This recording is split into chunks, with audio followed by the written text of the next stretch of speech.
ከጉዳት የሚያልፍ ፍቅር፣ ልብ የሚነካ የዮሴፍ እንባ። ሰላም ለእናንተ ይሁን። ዛሬ የምንመለከተው በሰው ልጅ ታሪክ ውስጥ ካሉት እጅግ ልብ የሚነኩና ጥልቅ ትምህርት ካላቸው ታሪኮች አንዱን ነው፣ የዮሴፍን ታሪክ። ብዙ ጊዜ ስለ ዮሴፍ ስናስብ የምናስታውሰው የእግዚአብሔር ጥበቃና የዮሴፍን ከፍታ ነው። ነገር ግን ከሥልጣኑና ከዝናው ጀርባ በይቅርታ የታጠበ ትልቅ ልብ አለ። ዛሬ በዘፍጥረት ምዕራፍ 50 ላይ ተመስርተን ይቅርታ እንዴት ቁስልን እንደሚሽርና ከወንድሞቻችን ከደረሰብን መከራ ሁሉ እንዴት እንደሚበልጥ እንመለከታለን። በዘፍጥረት 50 ቁጥር 15 እስከ 18 ላይ እንደምናየው የዮሴፍ ወንድሞች አባታቸው ያዕቆብ ከሞተ በኋላ በድጋሜ በታላቅ ፍርሃት ተዋጡ። ምናልባት ዮሴፍ አሁን ይጠላን ይሆናል፣ ቀድሞ ባደረግንበት ክፋት ሁሉ ብድራት ይመልስብን ይሆናል ብለው ተጨነቁ ይላል። ይህ የሚያሳየው አንድ ትልቅ እውነት አለ።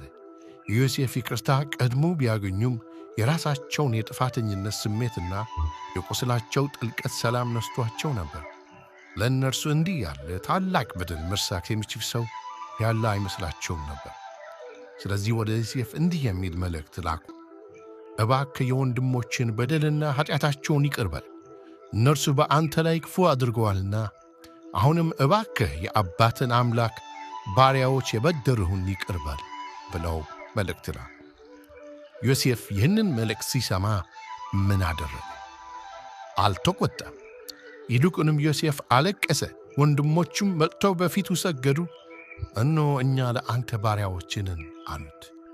ነገር ግን የዮሴፍ እንባ የቁጣ ወይም የበቀል እንባ አልነበረም።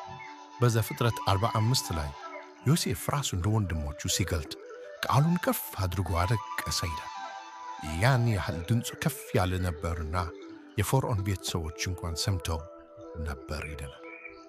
ይህ እንባ ለቤተሰቡ ያለውን ናፍቆት፣ የፍቅርና የግንኙነት ማቋረጥ ያስከተለው ስቃይ የሚገልጽ ነበር። ዮሴፍ በልቡ ጥልቀት ውስጥ ወንድሞቹን ይወድና ይናፍቅ ነበር። በብቸኝነት ሌሊቶች በጉድጓድ ውስጥ በነበረበት ጊዜ፣ በጲጥፋራ ቤትና በወይን ዘመናቱ ዮሴፍ ምን ያስብ ነበር? የበቀል ሐሳቦችን ከማሰራሰር ይልቅ በልጅነቱ ከወንድሞቹ ጋር ያሳለፋቸውን የሳቅና የጫወታ ጊዜያት፣ የአባቱ ፍቅርና የቤተሰባቸውን አንድነት የሚናፍቅ ይመስለኛል። ክደታቸው ታላቅ ስቃይ ቢያስከትልበትም ያለፈውን የምሬት ጊዜ ሕይወቱን ከሚቆጣጠሩት ይልቅ መልካም ትዝታዎቹ እንዲያሸንፉ ፈቀደ። ይቅርታው የመነጨው ከበቀል ይልቅ ይቅርታን፣ ከፍርድ ይልቅ አንድነትን፣ ከቂም ይልቅ ፍቅርን ከሚያስቀድም ልብ ነበር። ዮሴፍ አንድ ነገር ተረድቷል። ወንድማማችነትና እህትማማችነት ቅዱስ ስጦታዎች እንደሆኑ፣ እነርሱም በጉዳት ወይም በጥላቻ ፈጽሞ መጥፋት የሌለባቸው የእግዚአብሔር ውድ ስጦታዎች ናቸው። የይቅርታ አምዶች በቤተሰብ በትዳርና በሕዝቦች መካከል። አንደኛ፣ በቤተሰብ ውስጥ ቤተሰብ የፍቅር መገኛ እንጂ የፍርድ አደባባይ አይደለም። በዮሴፍ ታሪክ እንደምናየው በቤተሰብ ውስጥ የሚፈጠር ይቅርታ ያለፈውን ታሪክ አይለውጥም፣ ነገር ግን የወደፊቱን የተስፋ መንገድ ይከፍታል። ቁስላችን ከትውልድ ወደ ትውልድ እንዳይሻገር ዛሬ በቤተሰባችሁ መካከል የይቅርታን ድልድይ ገንቡ።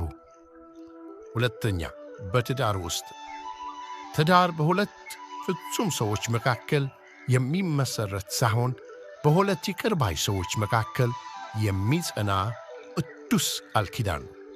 የዮሴፍ ልብ ለወንድሞቹ እንደራራ ሁሉ በትዳር ውስጥም ትናንት የነበረውን ስህተት የዛሬውን ሰላም እንዳይነሳባችሁ በትሕትና ተማማሩ። ፍቅር እንዲያሸንፍ ስንፈቅድ ይቅርታ በትዳር ውስጥ ዳግም መወለድን ያመጣል።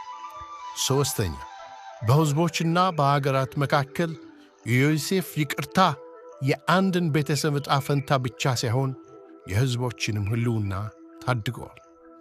በሕዝቦች መካከል የሚደረግ ይቅርታ የሰላም መሠረት ነው። ጥላቻና ቂም ለትውልድ የሚተርፍ ጥፋት ሲያወርሱ፣ ይቅርታ ግን ለሕዝቦች አንድነትን፣ ለሀገር ደግሞ ብልጽግናን ያመጣል። እውነተኛ ታላቅነት ያለው ለመበቀል በሚችል ልብ ውስጥ ሳይሆን ይቅር ለማለት በሚደፍር ልብ ውስጥ ነው። ከዮሴፍ ሕይወት የምንማራቸው ታላላቅ ትምህርቶች ምንድን ናቸው? አንደኛ፣ ስቃይና በደል የፍቅርን ታሪክ እንዲያበላሹ አትፍቀዱ። ሁለተኛ፣ ክህደት የወንድማማችነት ውበት እንዳያጠፋባችሁ ግንኙነታችሁን ለማክበር ወስኑ።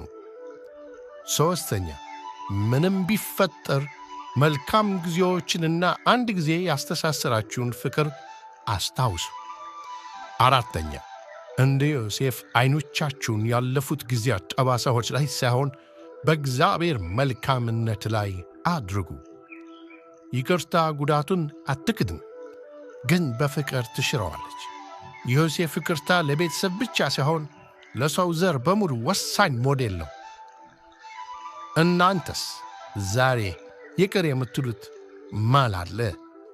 በልባችሁ የያዛችሁት ቂም ከወንድማማችነት ፍቅር በላይ እንዲሆን ትፈቅዳላችሁ? እግዚአብሔር ዮሴፍን አይነት ልብ ይስጠን። አሜን።